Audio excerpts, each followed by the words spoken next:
माना जाता है कि महाशिवरात्रि वह पावन रात्रि है जब देवों के देव महादेव यानी शिवजी और माता पार्वती विवाह सूत्र में बंधे थे। लेकिन क्या यह कथा केवल दो व्यक्तियों के विवाह तक सीमित है? नहीं, यह कहानी पूरे ब्रह्मांड के जागरण, संतुलन और ऊर्जा के प्रवाह की कहानी है। महाशिवरात्रि से पहले भी बहुत कुछ घटित हुआ था। पार्वती जी ने केवल शिव जी को पति के रूप में पाने के लिए तपस्या नहीं की थी, बल्कि उनका उद्देश्य कहीं अधिक विराट था। वे शिव जी को पुनः सृष्टि के संचालन हेतु जागृत करना चाहती थीं।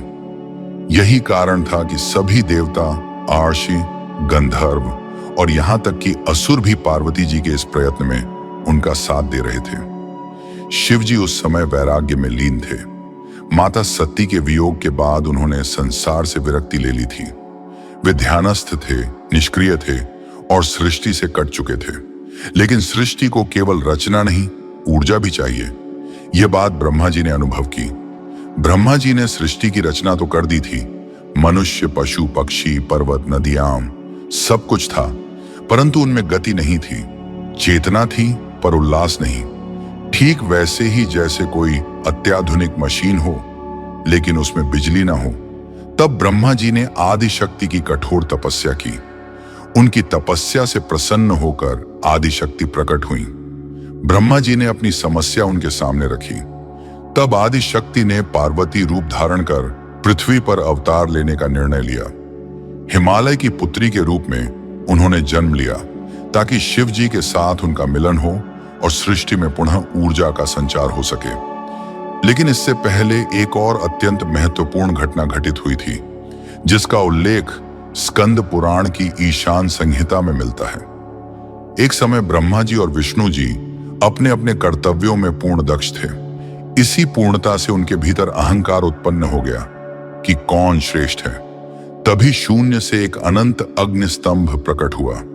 न उसका आदि था न अंत। उस अग्निस्तंभ से वाणी आई, मैं परम ब्रह्म हूं। तुम दोनों में से जो मेरा आरंभ या अंत खोज लेगा वही श्रेष्ठ कहलाएगा। विष्णु जी वराह रूप लेकर पाताल की ओर गए और ब्रह्मा जी हंस रूप में आकाश की ओर उड़ चले। दोनों ने अथाह प्रयास किया, परंतु किसी को भी अंत या आरंभ नहीं मिला। विष्णु जी सत्य स्वीकार कर लौट आए और नतमस्तक हो गए, लेकिन ब्रह्मा जी ने छल किया। उन्होंने केतकी पुष्प को साक्षी बनाकर झूठ बोला कि उन्होंने अंत देख लिया है। तभी शिव जी ईशान रूप में प्रकट हुए। उन्होंने ब्रह्मा जी को उनके अहंकार और असत्य के लिए श्राप दिया। यही कारण है कि आज भी ब्रह्मा जी के बहुत कम मंदिर हैं और उनकी पूजा सीमित है। यह वही दिन था जब शिव जी पहली बार अग्निस्तंभ रूप में प्रकट हुए। यही दिन आगे चलकर महाशिवरात्रि कहलाया। संभव है कि यही दिन शिव जी के प्राकट्य और विवाह दोनों का साक्षी बना हो। यह कथा हमें सिखाती है कि जब तक अहंकार है तब तक शिव जी के दर्शन संभव नहीं। अहंकार के विसर्जन पर ही शिव तत्व प्रकट होता है, चाहे वह ब्रह्मा हो, विष्णु हो या आप और हम। इसी के बाद पार्वती जी की तपस्या आरंभ होती है। एक ऐसी तपस्या जो केवल प्रेम नहीं बल्कि सृष्टि को पुनर्जीवित करने का माध्यम बनती है। पार्वती जी की तपस्या केवल एक साधारण साधना नहीं थी, वह एक संकल्प था सृष्टि को पुनः जागृत करने का। शिव जी उस समय गहन वैराग्य में लीन थे। संसार, संबंध, उत्तरदायित्व सब कुछ उन्होंने त्याग दिया था। वे ध्यान में थे और उन्हें यह भान भी नहीं था कि पार्वती जी उनके लिए कितनी कठोर तपस्या कर रही हैं। पार्वती जी जानती थीं कि शिव जी को पाने के लिए साधारण प्रयास पर्याप्त नहीं होंगे। उन्होंने वर्षों तक तप किया, भोजन का त्याग किया, सुख सुविधाओं से दूर रहीं और केवल शिव जी का ध्यान करती रहीं। उनका उद्देश्य केवल विवाह नहीं था, बल्कि शिव जी को फिर से सृष्टि के संचालन के लिए सक्रिय करना था। अंततः पार्वती जी की तपस्या सफल हुई। शिव जी ध्यान से बाहर आए। उसी समय फाल्गुन मास के कृष्ण पक्ष की चतुर्दशी तिथि को शिव जी और पार्वती जी के विवाह का निर्णय हुआ। जैसे ही यह समाचार ब्रह्मांड में फैला, संपूर्ण सृष्टि में उत्सव की लहर दौड़ गई। देवता हों या दानव, गंधर्व हों या किन्नर, पशु हों या पक्षी, हर कोई कैलाश पर्वत की ओर प्रस्थान करने को उत्सुक था। लेकिन इस बारात में सबसे अधिक चर्चा उन भूत, प्रेत और पिशाचों की थी जिनका स्वरूप सामान्य नहीं था। इन भूत पिशाचों के शिव जी की बारात में आने के पीछे भी एक गहरी कथा जुड़ी है। रामायण काल में जब भगवान राम का विवाह हो रहा था, तब ये भूत पिशाच भी विवाह में सम्मिलित होना चाहते थे, लेकिन इंद्रदेव ने उन्हें अशुभ मानकर रोक दिया। अपमानित और दुखी होकर वे एकांत में बैठ गए। उसी समय शिव जी वहां से गुजर रहे थे। उन्होंने जब उन सबको उदास देखा तो कारण पूछा। पूरी बात जानकर शिव जी ने उन्हें वचन दिया, जब मेरा विवाह होगा तब कोई भी रोका नहीं जाएगा, कोई शुभ अशुभ नहीं होगा, सब समान होंगे। इसी वचन के कारण शिव जी की बारात में भूत, प्रेत, पिशाच, राक्षस सभी को समान स्थान मिला। अब बात आती है शिव जी के श्रृंगार की। विवाह का दिन था। देवताओं ने आग्रह किया कि आज शिव जी को सजाया जाए। शिव जी ने मुस्कुराकर अपने गणों को यह जिम्मेदारी दे दी। गणों की समझ संसारिक आभूषणों की नहीं थी। उन्होंने शिव जी की जटाओं को सजा संवार कर मुकुट बना दिया। सर्पों से सेहरा रच दिया गया। कानों में कुंडलों की जगह बिच्छू टांग दिए गए। बाहों और गले में नागों को हार की तरह लपेट दिया गया। शिव जी का स्वरूप और भी उग्र और भयानक हो गया, लेकिन उनके शरीर से निकलने वाला तेज इतना प्रबल था कि देवताओं की आंखें चौंधिया रही थीं। कोई भी सीधे देख नहीं पा रहा था।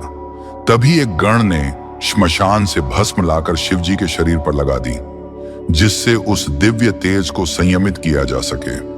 यही कारण है कि शिव जी को भस्मधारी कहा जाता है। बारात निकली। आगे आगे देवता, उनके पीछे गंधर्व, किन्नर और अंत में शिव जी के गण और भूत पिशाच। ढोल नगाड़ों, हंसी ठिठोली और उन्मुक्त उल्लास के साथ बारात पर्वतराज हिमालय के द्वार पर पहुंची। घराती पहले देवताओं को देखकर प्रसन्न हुए। उन्हें लगा कि दूल्हा अत्यंत सुंदर होगा, लेकिन जैसे ही शिव जी और उनके गण सामने आए, कई लोग भयभीत हो गए। कुछ भागने लगे, कुछ ने आंखें फेर लीं।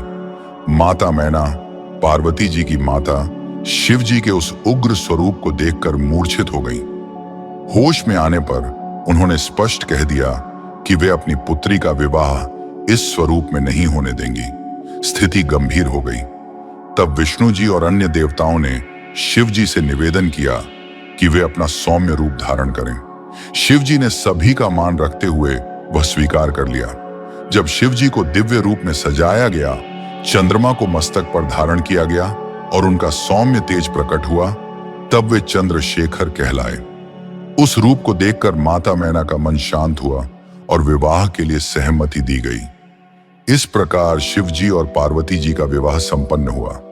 यह केवल दो आत्माओं का मिलन नहीं था, बल्कि शक्ति और चेतना का संगम था। इसी दिन सृष्टि में संतुलन और ऊर्जा का प्रवाह प्रारंभ हुआ। इसी कारण यह रात्रि महाशिवरात्रि कहलाती है। शिव जी इतने करुणामय हैं कि यदि कोई अनजाने में भी उनकी आराधना कर ले, तो वे उसे भी अपना भक्त मान लेते हैं। एक शिकारी की कथा इसका प्रमाण है, जिसने अनजाने में शिवरात्रि का व्रत, जागरण और बेलपत्र अर्पण कर दिया और शिव जी की कृपा का पात्र बन गया।